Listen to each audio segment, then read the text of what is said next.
మీ ఇష్టాలు అయిష్టాలు సంతోషాలు అన్నీ అన్నీ నాతో షేర్ చేసుకోండి, ఆ సంధ్యతో కాదు.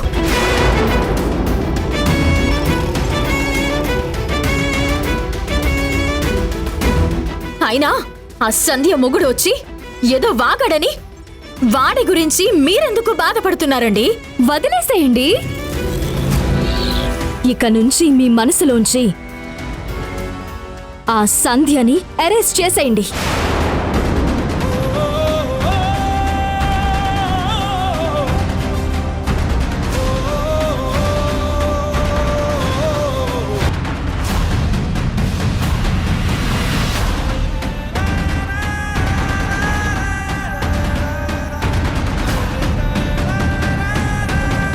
అమ్మా, పరిస్థితి చేయి దాటిపోయిందమ్మా. ఒకప్పుడు నువ్వు గీసిన గీత దాటాలంటే అందరూ భయపడేవారు.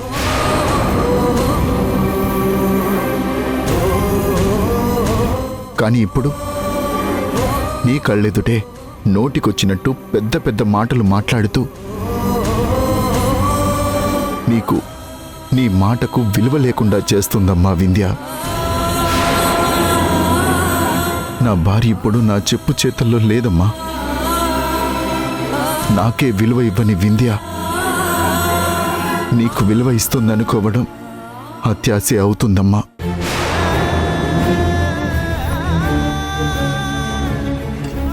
జరిగిన దానికి నేను క్షమాపణ కోరుతున్నాను. నన్ను క్షమించమ్మా. పరిస్థితి ఇక్కడి వరకు తెచ్చుకున్నందుకు తప్పంతా నాదే.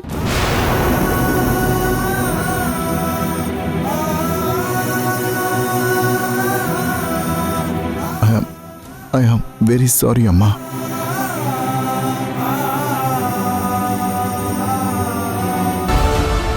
వింధ్య శ్రీకర్ని భలే ఆడుకుంది. అది కూడా అత్తయ్య ముందు పెద్ద పెద్దగా అరుస్తూ ఆడుకుంది. అత్తయ్య ఇప్పుడు ఏం ఆలోచిస్తుందో ఏంటో.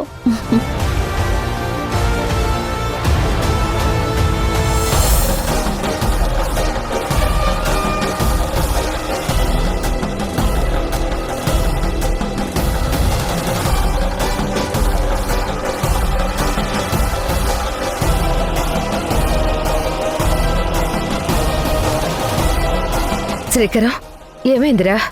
వెళ్ళావా? మాట్లాడావా? అసలు అక్కడేం జరిగిందిరా? అత్తయ్య, ఏం జరుగుండదు, నేను మాట్లాడతాను.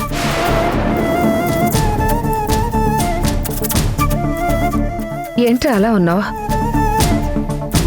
ఏంట్రా, ఏం జరిగింది? అక్కడ ఏదైనా తప్పు జరిగిందా?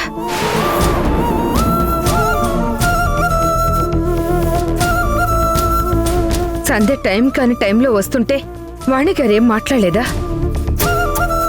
వింధ్య మామగారు ఏమీ మాట్లాడలేదా? రాజేష్ కూడా ఏం మాట్లాడలేదా? నువ్వు అక్కడికి వెళ్ళావు కదా, వాళ్ళు నీకేం చెప్పారా? చాలా చెప్పారమ్మా. హాస్పిటల్ నుంచి వింధ్య కూడా వచ్చి చాలా చాలా విషయాలు చెప్పింది. ఏం మాట్లాడుతున్నావురా? వింధ్య అప్పుడే హాస్పిటల్ నుండి వచ్చేసిందా? చాలా విషయాలు చెప్పిందా? మా ఇంటికి నేనొచ్చాను, మీ ఇంటికి నువ్వు వెళ్ళిపో అని సంధ్యని తనే పంపించిందమ్మా. పంపించిందా? అది కూడా ఆ టైంలోనా? అంటే సంధ్య వింధ్య పాపతో ఉండటం వింధ్యకి ఇష్టం లేదా? అయ్యో, అదేం లేదమ్మా.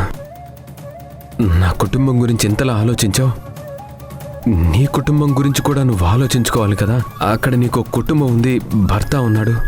నువ్వు వెళ్ళవే సంధ్య అని పాపం తనే దగ్గరుండి పంపించింది. నీకు నాకు దూరంగా అక్కడ ఉండలేక వర్షం పడుతున్నా సరే మనం గుర్తొచ్చి సంధ్య ఏడ్చుకుంటూ వచ్చిందమ్మా.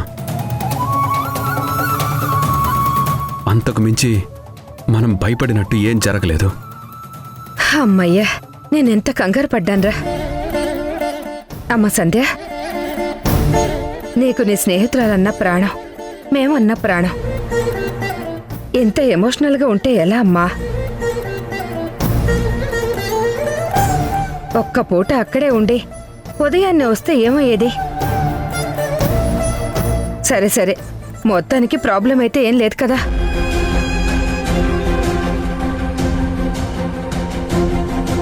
అవును, మరి ఆ వర్షంలో ఏడ్చుకుంటూ ఎందుకు వచ్చింది? ఒకవేళ తను వచ్చినా తనతో పాటు ఎవరు తోడు రాకుండా, ఇంటికి చేరుకుందో లేదో ఫోన్ కూడా చేయకుండా ఎందుకలా దూరంగా ఉన్నారు వాళ్ళు? అమ్మా, నువ్వు అడిగినట్టే నేను అడిగాను.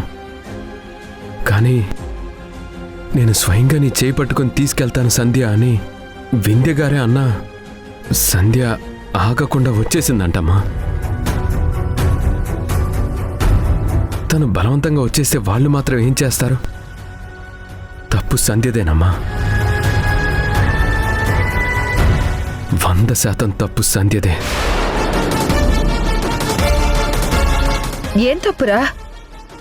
అక్కడికి వెళ్ళడమా లేక ఇక్కడికి రావడమా? ఏదైనా తప్పు తప్పే కదమ్మా. వదిలే. ప్రాబ్లం అయితే సాల్వ్ అయిపోయింది కదా.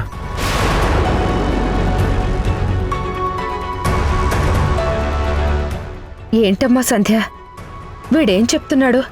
ఒక్కొక్కసారి వీడి మాటలేం అర్థం కావట్లేదు. అత్తయ్య, అసలు చెప్పడానికి ఏముంది? నేనే మిమ్మల్ని చూడాలనిపించి వచ్చేసాను. ఆయన చెప్పింది అదే, నేను కూడా చెప్పింది అదే కదా. ఏమో, సరే సరే.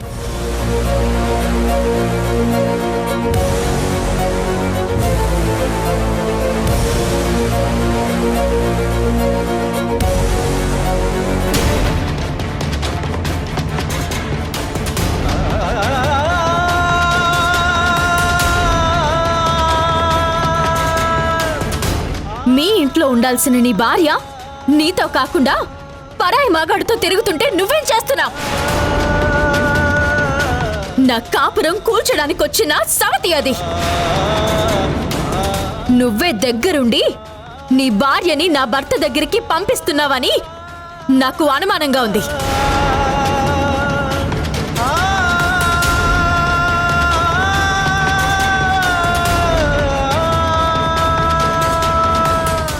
ఏమండి,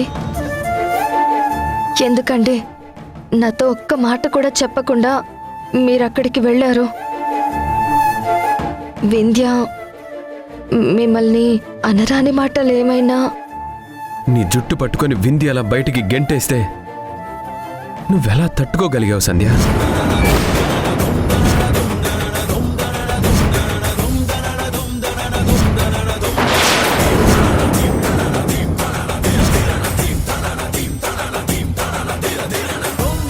నా సంధ్య ఎప్పుడు మంచే కోరుకుంటుంది, స్నేహం కోసం ప్రాణం ఇస్తుంది.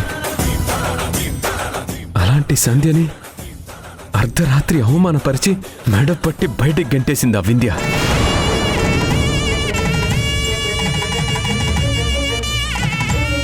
అలాంటి వింధ్య కోసమా నువ్వెన్ని రోజులు ఆలోచించింది?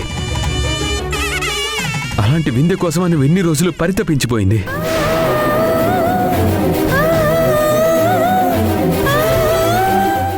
వద్దు సంధ్య. అలాంటి స్నేహితురాలు ఉన్నా ఒకటే, లేకపోయినా ఒకటే. వింధ్యను నువ్వు మర్చిపో.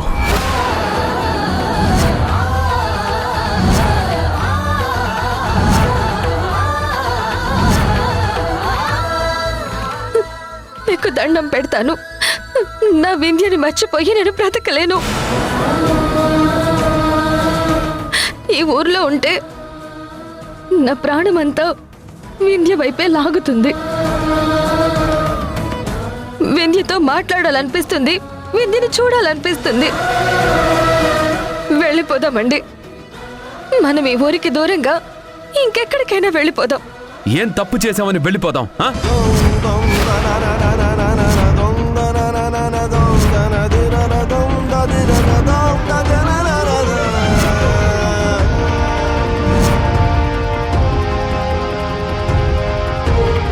వింధ్యతో స్నేహం చేయడం నీ తప్ప?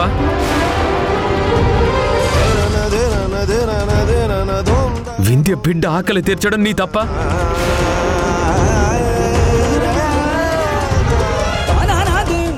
హాస్పిటల్లో ఉందని భర్తకి కుటుంబానికి దూరంగా వాళ్ళ అత్తగారి మాట కోసం తన బిడ్డ కోసం ఆ ఇంట్లో అడుగు పెట్టడం తప్ప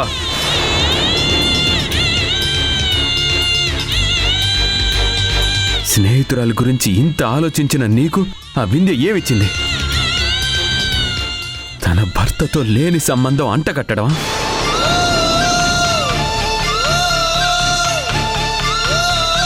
నిన్ను జుట్టు పట్టుకొని అర్ధరాత్రి వర్షంలో బయటికి గెంటేయడమా?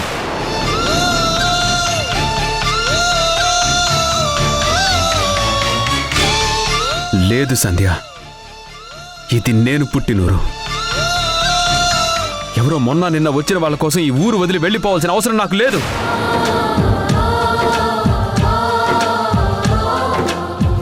వింధ్యని మొహం చూడని భీష్మించి కూర్చున్నప్పుడు నువ్వేం ఆవిడ గారి మొహం చూడాల్సిన అవసరం లేదు కదా. ఆవిడికి అవసరం లేని స్నేహం నీకు వద్దు. నువ్వు వింధ్యని మర్చిపో.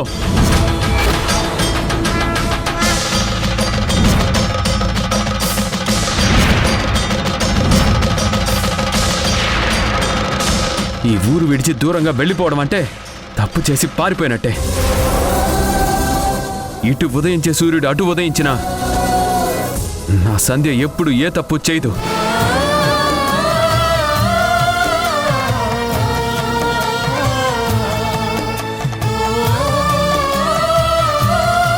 ఆ వింధ్య నీ మీద 100 నిందలు వేసినా, ఎన్ని తప్పుడు వరుసలు కలిపినా నా సంధ్య అంటే ఏంటో నాకు బాగా తెలుసు.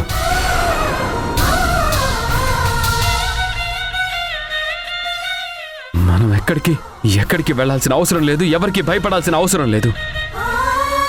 మనం ఇక్కడే ఉంటున్నాం. మనం అంటే ఏంటో ఆ వింధ్యకు చూపించడం కోసమైనా మనం ఇక్కడే ఉండబోతున్నాం సంధ్య. దయచేసి ఇంకోసారి ఇక్కడి నుంచి వెళ్ళిపోదామనే మాట చెప్పద్దు. ఇక్కడే ఉండాలి మనం. ఇక్కడ తల దించుకోవాల్సింది తప్పు చేసిన వాళ్ళు. ఏ తప్పు చేయని నా సంధ్య కాదు.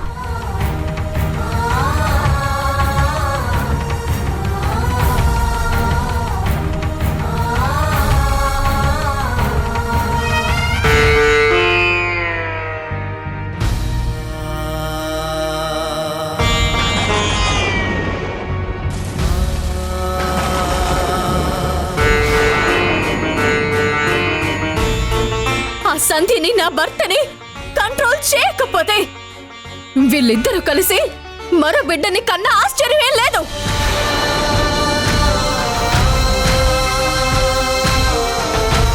మీ ఇంట్లో ఉండాల్సిన నీ భార్య నీతో కాకుండా పరాయి మగాడితో తిరుగుతుంటే నువ్వేం చేస్తున్నావు?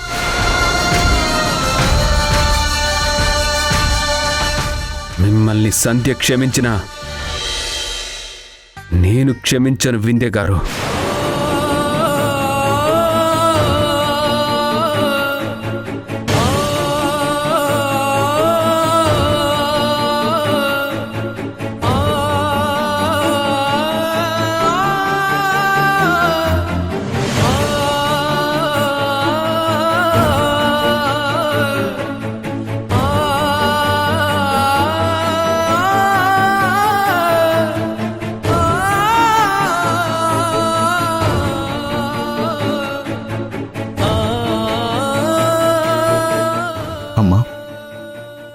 నీ కళ్ళల్లో కన్నీళ్లు నేను చూడలేకపోతున్నానమ్మా.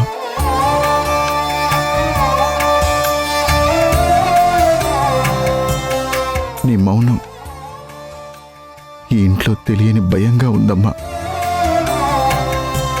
అమ్మా, వింధ్య మాటలేమీ నువ్వు పట్టించుకోవద్దు. రేపో మాపో నేను తనతో మాట్లాడి అన్ని ప్రాబ్లమ్స్ సాల్వ్ చేస్తానమ్మా.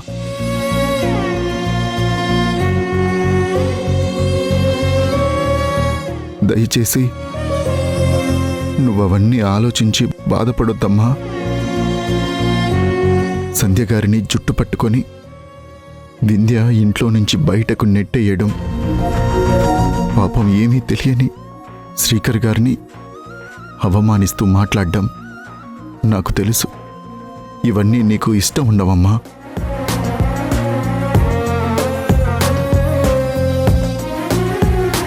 నిన్ను మానసికంగా ఇబ్బంది పెట్టే ఈ విషయాలు నువ్వు మనసులో దాచుకొని బాధపడొద్దమ్మా. ప్లీజ్ అమ్మా. ఏం జరుగుతుందిరా ఈ ఇంట్లో? ఇది నా ఇల్లేనా? నేను నీ కన్న తల్లినేనా?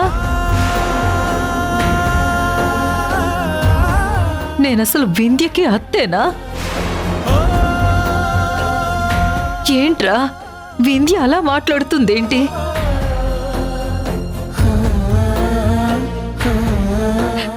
అసలు అసలు వింధ్యకు ఏమైందిరా?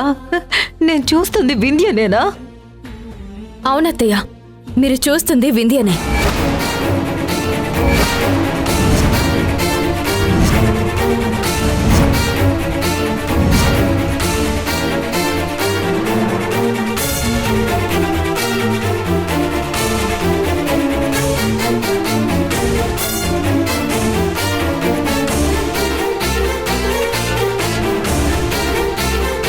నాకు తెలుసు అత్తయ్య మీరు బాధపడతారని.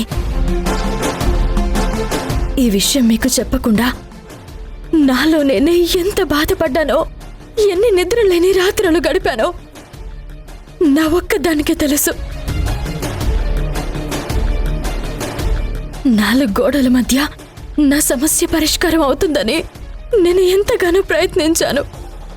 కానీ ఎలాంటి ప్రయోజనం లేకుండా పోయింది.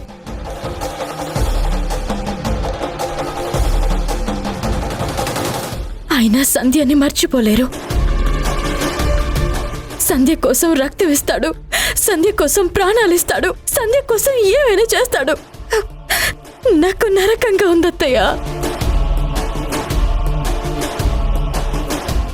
కట్టుకున్న భర్త కళ్ళ ముందే పరాయి స్త్రీతో తిరుగుతుంటే ఎంత క్షోభ పడతానో ఒక ఆడదానిగా మీరు మాత్రమే అర్థం చేసుకోగలరు. ఇక చాలు వింధ్య, చాలు.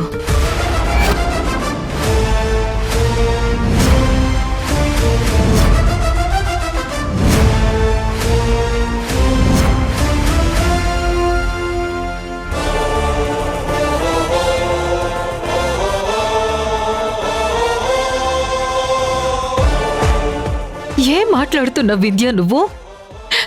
నా కొడుకు పైన నువ్వు నిందలు వేస్తున్నావా? అది కూడా నీ ప్రాణ స్నేహితురాలైన సంధ్య మీద. అసలు ఇది కళ నిజమా? ఇది కల కాదు, నిజమే.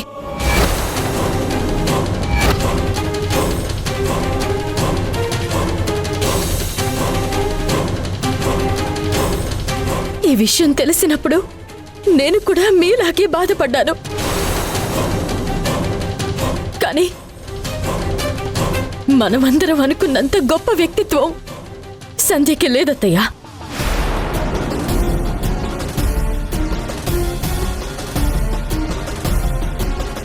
అవసరాల కోసం ఇంతగా దిగజారిపోయే వ్యక్తిత్వం ఉన్న సంధ్యతో స్నేహం చేసినందుకు నేను సిగ్గుపడుతున్నాను.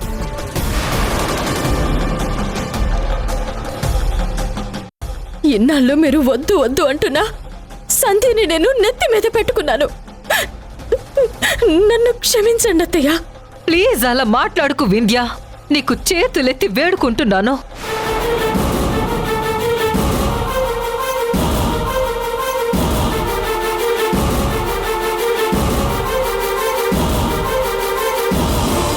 నువ్వు మాట్లాడే ఒక్కొక్క మాట నాకే ఇంత నరకంగా అనిపిస్తుంటే పాపం నా కొడుకు ఎంత బాధపడుంటాడో. అక్కడ సంధ్య ప్రాణం అనుకున్న నువ్వే ఇలా మాట్లాడుతుంటే పాపం తను ఎంతలా ఏడ్చిందో. వద్దు వింధ్య, వద్దు. నువ్వు తప్పుగా ఆలోచిస్తున్నావు. ఇంకెప్పుడు ఇలా మాట్లాడుకో.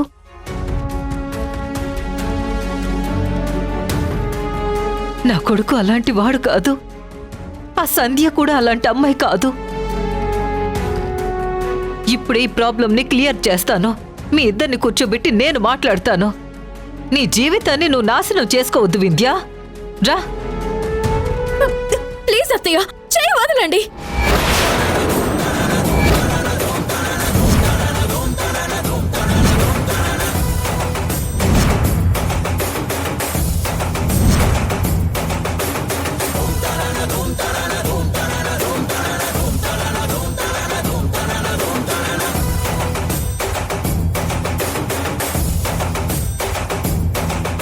ఏంటత్తయ్యా ఇంత జరుగుతుంటే ఏంట్రా ఇలా చేస్తున్నావు, ఎందుకు వింధ్యని ఏడిపిస్తున్నావని మీ కొడుకుని నిలదీస్తారనుకున్నాను.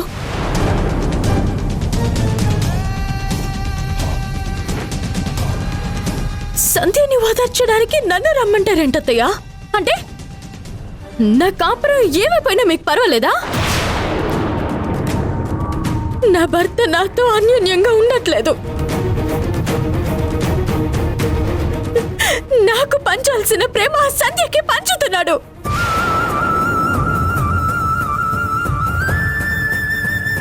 ఇది నిజమని చెప్తున్నా గానీ మీరేం పట్టించుకోరేంటి? మీ అబ్బాయి నేను సంతోషంగా ఉన్నామా అని నన్ను మీరు అడిగారు కదా. ఎస్, ఇప్పుడు చెప్తున్నాను, మేము సంతోషంగా ఉండట్లేదు.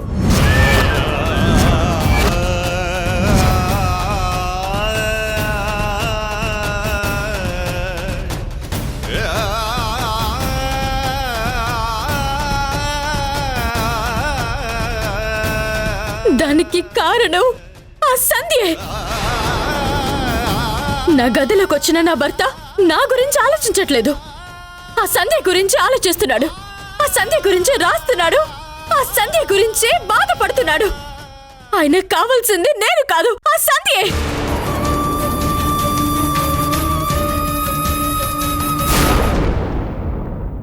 మన లోన్ డిపాజిట్ అయింది కదా, ఎమ్మెల్యే గారు షాప్ ఓపెనింగ్కి వస్తామంటున్నారు. వద్దండి, మనం లోన్తో షాప్ పెడితే ఖచ్చితంగా మనకి సమస్యలు వస్తాయి. చూసారా అత్తయ్య, నేను వద్దని చెప్పిన తర్వాత కూడా నా ద్వారా వచ్చిన చెక్కుని డ్రా చేసుకుంది అంటే దాన్ని ఏమనాలి? పదే పదే బరి తెగిస్తున్న సంధ్యకు ఎలా బుద్ధి చెప్పాలో నాకు బాగా తెలుసు.